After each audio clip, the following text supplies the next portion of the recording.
Wayne, are you drinking a lot of beer as part of the research? Because I have you on every other day on beer. All right, so so these beer makers say, look, they can't just focus on a high-end consumer. Now they've got to also remember they can't ignore the low end.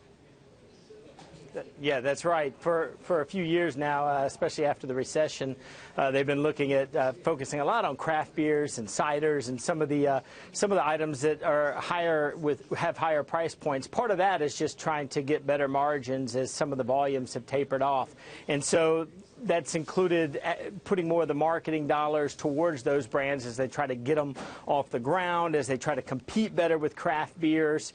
So that's what you've seen of late, and now they're finding that that's hurt them a little bit on the low end. So what are they doing to get them back into the fold?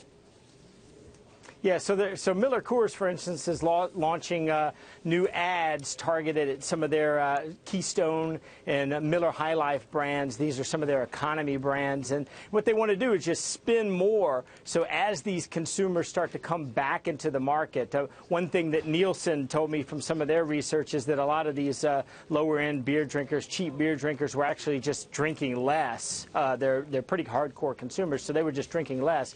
As they get more money in their pockets, as jobs come back, they're going to start spending more, and these beer companies are now racing to try to get them into their brands and get them drinking their beers before they go to a competitor. Okay, and how much money is to be made here? I mean, how big of a market are we talking about, Dwayne? Yeah, these economy beers are the second largest segment in the market. I mean, premium lights are obviously the big beast here, but these are close behind. And what they found, when you look at research from Nielsen and others, what you find is that these beer drinkers are very loyal.